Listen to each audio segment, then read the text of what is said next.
Surgiu uma notícia aí que uma família de São Paulo enviou para o exterior 50 bilhões de reais. Mas eu faço o seguinte questionamento: quem tem uma liquidez de quase 10 bilhões de dólares? É sobre isso que eu quero falar no vídeo de hoje. Então, se você ainda não é inscrito, se inscreve aqui, ativa as notificações, porque você vai receber conteúdo semanal aqui do canal. E sem mais delongas, bora pro vídeo. O último fim de semana foi abarrotado de mensagens, as pessoas perguntando quem que mandou esse dinheiro para fora, que família é essa? Só que quando a gente começa a rastrear uma movimentação desse tipo, teria que ter sido comunicada aos órgãos reguladores aqui no Brasil, ao COAF. Porém, não tem nenhuma movimentação de dinheiro, desse montante volumoso saindo de debêntures, de fundos, das ações. Então, aonde que esse dinheiro poderia estar? Então, assim, esse dinheiro poderia estar em títulos públicos, esse dinheiro poderia estar num CDB de bancão, e a gente só tem 4 bancos grandes aqui no Brasil que poderiam comportar tamanha liquidez. Só que o problema é que os bancos, eles precisam enviar um relatório mensal ao Banco Central, via COSIF ali. E uma das hipóteses que se criou, e uma das melhores pessoas para formular essas hipóteses foi o professor Rafael. Um dos tweets dele está aparecendo aqui para vocês. Ele menciona que o montante poderia ter se originado de um depósito judicial e estaria numa poupança concentrado em específico em algum dos grandes bancos, um dos 4 grandes bancos. Então faria total sentido que o montante estivesse numa poupança. Mas pensa comigo,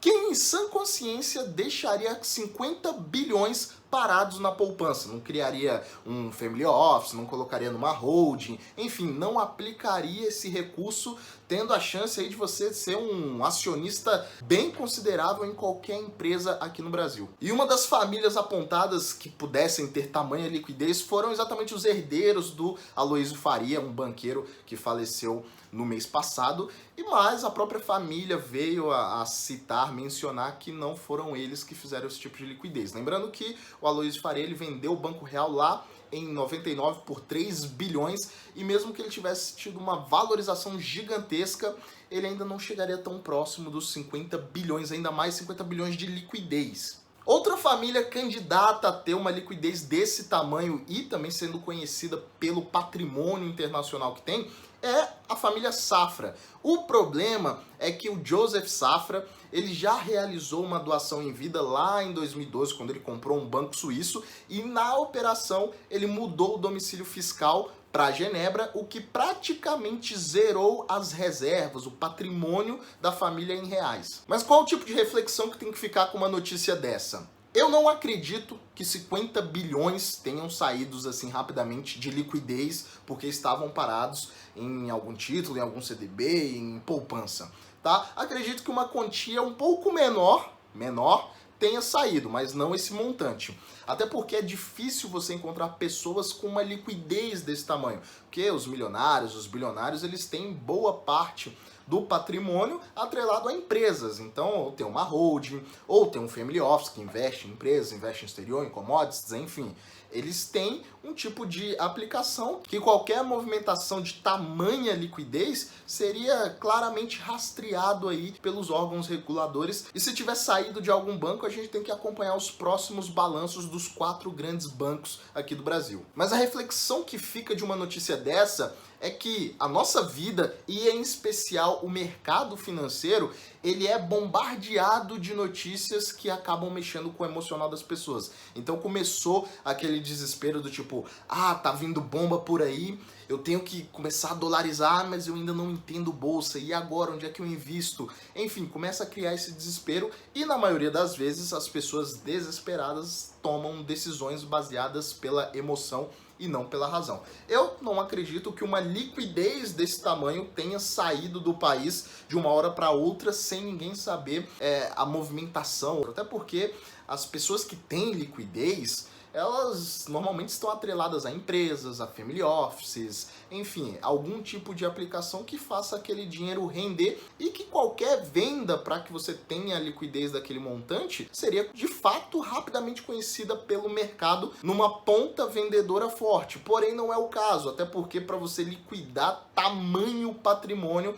você levaria algum tempo, porque não basta você abrir um home broker e vou enviar uma ordem de 50 bilhões, não, porque isso distorce o mercado. Você consegue ter uma liquidez maior do que várias empresas que estão na Bolsa de Valores. Mas a reflexão que tem que ficar é que essa remessa para o exterior, ela pode ter acontecido não no tamanho que foi divulgado, mas ela pode ter acontecido não só uma, mas está acontecendo várias vezes. Por quê? Mostra a insegurança jurídica que o país tem, mostra toda a questão, possível desequilíbrio das contas públicas. Porque vamos pensar o seguinte, tem bancos do governo, tem o Banco do Nordeste, tem o Banco do Rio Grande do Sul, tem o BRB, tem o Banco do Amazonas, tem o Banco do Espírito Santo, só que a população ainda é carente de educação financeira, as pessoas não sabem investir fora das opções dos bancos. Isso está mudando agora, mas era um panorama até pouco tempo que as pessoas eram completamente dependentes de uma instituição financeira, de um banco, né? Elas não conheciam corretoras, não conheciam fundos de investimentos que não fossem atrelados ao banco. E o Estado detém aí empresas de saneamento, tem a Sabesp, que é de São Paulo, a Sanepar, que está com o Estado do Paraná, só que tem aí questões que podem mudar com o marco do saneamento, mas o Estado, ainda assim, ele não consegue prover água tratada, rede de esgoto para as pessoas. E eu estou com um dado aqui interessante do Sistema Nacional de Informações sobre Saneamento, onde 35 milhões de brasileiros não têm acesso à água tratada. E eu peguei só um dado dessa pesquisa para mostrar que tem muito conflito dentro do Estado, dentro da máquina pública, que não volta como um investimento. Então é aí que parte aquela revolta, aquele ódio com o imposto. Por quê? Porque o imposto não volta pra gente. A gente paga uma fortuna e simplesmente não tem nada. E a gente paga caro por um celular, por um carro, enfim, por N coisas que poderíamos não pagar tanto. Então tem conflitos no judiciário, tem conflitos no legislativo. Então a máquina pública, o quê? Quer uma reforma administrativa, mas não quer mexer com os altos escalões do governo. Isso faz com que o governo comece a flertar com uma possível quebra do teto dos gastos, uma insegurança jurídica muito alta.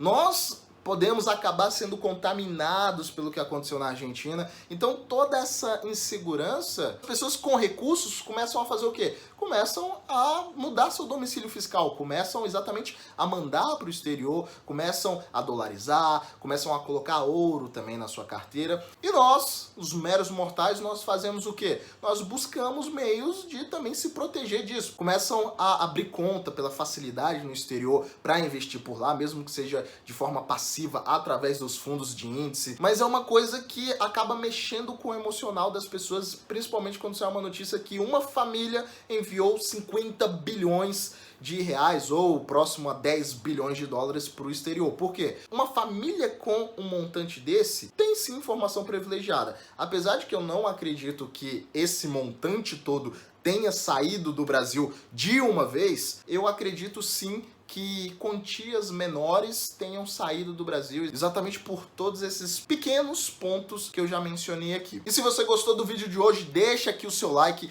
manda aqui nos comentários o que você achou dessa notícia, se você se desesperou ou se você ficou chocado com tamanha remessa para o exterior, e a gente se vê no próximo vídeo.